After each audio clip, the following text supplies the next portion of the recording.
بسم اللہ الرحمن الرحیم۔ زینب ٹی وی کی طرف سے میں آپ لوگوں کے ساتھ حضرت محمد صلی اللہ علیہ وآلہ وسلم کا بہت ہی پیارا فرمان سنانے جا رہی ہوں کہ سرکہ بہترین سالن ہے۔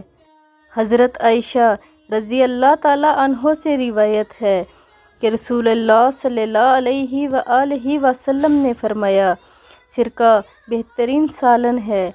حضرت ام سعد رضی اللہ تعالیٰ عنہ فرماتی ہیں کہ میں حضرت عائشہ رضی اللہ تعالیٰ عنہ کے گھر میں موجود تھی۔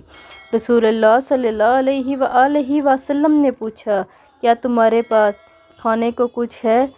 انہوں نے عرض کیا، ہمارے پاس روٹی، کھجور اور سرکہ ہے۔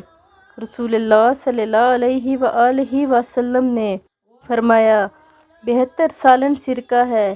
اے اللہ، تو سرکے میں برکت عطا کر کہ یہ مجھ سے پہلے نبیوں کا سالن تھا اور وہ گرم غریب نہ ہوگا جس میں سرکہ موجود ہوگا۔ سرکہ مختلف چیزوں سے تیار کیا جاتا ہے، گنے کے رس، جامن، انگور، کشمش، گندم۔ جو انسان قدیم زمانے سے سرکہ بنانے کے فن سے واقف ہے اور اس کو بنانے کی ترکیب میں کوئی خاص تبدیلی نہیں آئی، الہامی کتابوں میں اس کا ذکر کثرت سے ملتا ہے۔ سرکہ ٹھنڈک اور حرارت کا حسین امتزاج ہے۔ یہ جسم سے خراب مادوں کو نکالتا ہے اور طبیعت کو فرحت بخشتا ہے، معدے کی سوزش کو دور کرتا ہے۔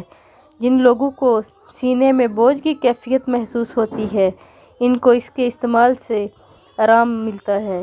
دانت کے درد میں گرم پانی میں ڈال کر غرارہ کرنے سے فائدہ ہوتا ہے۔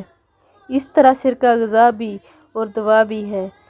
اس کو ہمارے نبی صلی اللہ علیہ وآلہ وسلم نے سالن کے طور پر استعمال کیا ہے اور اس میں شفا بھی ہے۔ آپ لوگوں نے اس ویڈیو کو آگے لازمی شیئر کرنا ہے۔